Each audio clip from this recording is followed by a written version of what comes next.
ఓం నమ శివాయ. ప్రస్తుతం మనం పచ్చల సోమేశ్వర ఆలయంలో ఉన్నాము. ఈ గుడి యొక్క విశిష్టత గురించి అమ్మని అడిగి తెలుసుకుందాం. అమ్మ, దీనికి పచ్చల సోమేశ్వర ఆలయం అని పేరు ఎందుకు వచ్చిందో చెప్తారా కొంచెం? ఒకప్పుడు పురాతనంలో పచ్చలు మొత్తం పొదిగుండేది.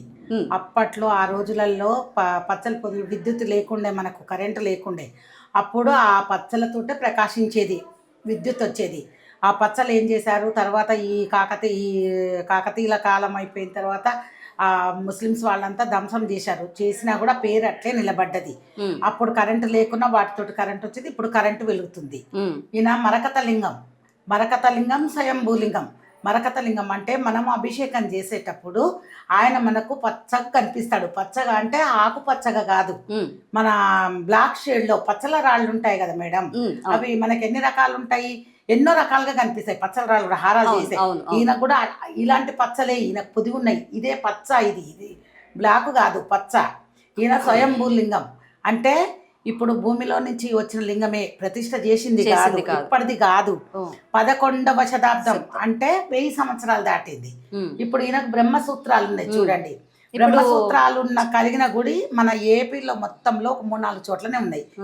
కాశీకి పోయినా, శ్రీశైలం పుణ్యక్షేత్రాలే కాదు అని అంటలేను, కానీ బ్రహ్మసూత్రాలు కలిగినవి కావు. ఈయనకు పవర్ఫుల్. మనం ఇప్పుడు ఇక్కడికి వచ్చి ఒక్కసారి పూజ చేసుకున్నా, ఒక్కసారి దర్శించుకున్నా, ఒక్కసారి తాకి స్పర్శ దర్శనం చేసుకున్నా 100 సార్లు చేసిన ఫలితం ఉంటుంది. అంటే ఇప్పుడు మనకు పాము, నాగేంద్రుడు, శివయ్య వీళ్ళంతా ఒకటే. వీళ్ళు 1000 సంవత్సరాల తర్వాత కూడా బతకగలుగుతారు, ఉండగలుగుతారు. మనుషులం 100 కంటే ఎక్కువ ఉండలేము. అందుకే మనకు 100 ఫలితం ఈయన ఇస్తుండు. 1000 సంవత్సరాల ఫలితం ఆయన తీసుకున్నాడు. తర్వాత ఈ శివలింగం చుట్టూ శివ పంచాయతనం ఉంది లోపట, అంబికాదేవి, తర్వాత సూర్యభగవాన్, వినాయకుడు, విష్ణుమూర్తి, శివయ్య, ఈ 5 కలిసిన తర్వాత ఏమవుతుందంటే మనకు శివ పంచాయతనం అవుతుంది.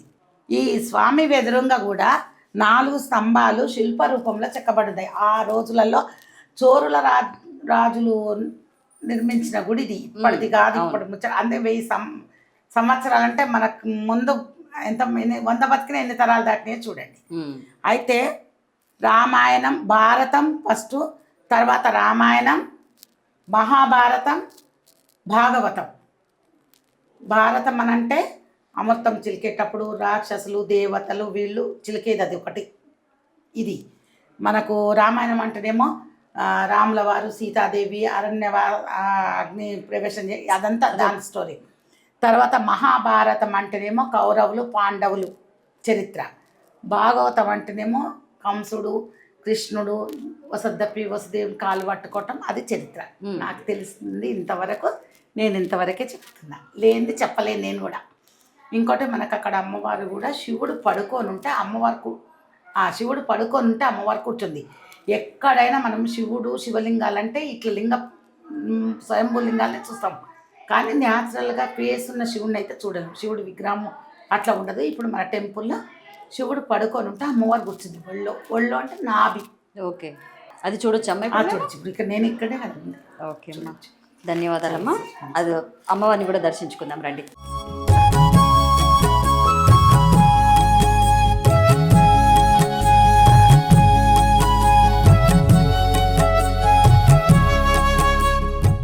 చెప్పండి అమ్మ. అమ్మవారి పేరు రాజరాజేశ్వరి అమ్మవారు. అయితే మనకి ఎక్కడైనా ఏపీలో మొత్తంలో వేములవాడ ఒకటి, మన దగ్గర ఒకటి ఉన్నది.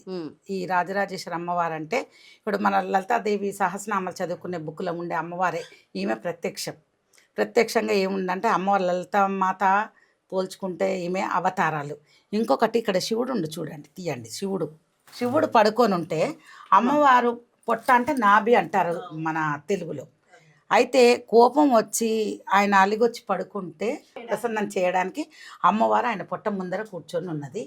ఇంకోటి ఈ అమ్మవారు కూడా ఇప్పటిది కాదు, ఈ అమ్మవారు కూడా ఎప్పుడో ప్రతిష్ట చేసింది. ప్రతిష్టనే, అమ్మవారు స్వయం కాదు ప్రతిష్ట చేసిందే. ఈ అమ్మవారి ముందర కూడా నవదుర్గలు అమ్మవార్లు ఉన్నారు. నవదుర్గలు అంటే మనం నవరాత్రులు చేస్తాం కాబట్టి అక్కడ నిలబడి మనం తలమించి స్నానం చేసి ఎవ్వరితో మాట్లాడకుండా వచ్చి అమ్మవారి దగ్గర అక్కడ నిలబడి మనం దండం పెట్టుకుంటే మోకాళ్ళ మీద మనకు అనుకున్న కోరికలు మొత్తం జరుగుతాయి. ఏదనుకుంటా అంటే మనకు మించింది కాదు, మనకు సాధ్యమైనవి. మనకేదో కష్టం ఉంటుంది, మనకేదో పిల్లల చదువులు ఉంటుంది, మనకేదో పిల్లల మ్యారేజ్లు ఉంటాయి, ఇవన్నీ ఉంటాయి. కాబట్టి అలాంటివి ఏది మొక్కుకున్నా ఆమె సాధ్యమవుతుంది. మనం ఆ కోరిక కాకుండా ఏదో ఈ రాత్రి 1,00,000 రూపాయలు రావాలంటే మనకేం రావట్లా. కానీ మన పరిస్థితిని బట్టి మనం కోరుకునే దాన్ని బట్టి ఉంటుంది. అమ్మవారు పవర్ఫుల్. ఈ అమ్మవారు కూడా 100 సంవత్సరాలు కూడా దాటింది. ఇప్పటి కాదు, ఇక్కడ ఈ పానగల్ ఈ లోకల్ చాలా మంది పిల్లల పేర్లు, అందరి పేర్లు రాజరాజేశ్వరి అమ్మవారి పేరే పెట్టుకున్నారు. అందరికీ అమ్మవారికి దండం పెట్టుకున్నాకనే పిల్లలు అయినరట అదే నెల నిలబడి. అందుకే చాలా మంది పేర్లు అమ్మవారి పేరే ఉంది. ఓకే. అమ్మవారికి మన ప్రత్యేక పూజలు ఏమన్నా జరుగుతాయమ్మా రోజు? జరుగుతాయి. రోజు అంటే శుక్రవారం జరుగుతుంది. మామూలుగా రోజు దీపం పెడతాం. రోజు దీపం అభిషేకాలు అట్లాంటివి? అభిషేకం శుక్రవారం. రోజు జరగదు అభిషేకం. శుక్రవారం అభిషేకం జరుగుతుంది. కుంకుమ పూజలు అలాంటివి కూడా శుక్రవారం. ఇప్పుడు శ్రీచక్రం ఉందమ్మా ఇక్కడ.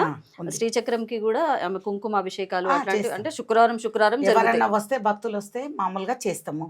భక్తులు రాకుంటే లలిత సహస్రనామాలు చదువుకొని, ఖడ్గం త్రిశతి అన్ని చదువుకొని మేమే అమ్మవారికి కుంకుమ పెట్టుకొని ప్రతి శుక్రవారం మాత్రం ప్రత్యేకంగా అమ్మవారికి పూజలు జరుగుతాయి. స్నానం చేయించి అమ్మవారికి బట్టలు మారుస్తాం. Okay okay, ధన్యవాదాలమ్మా.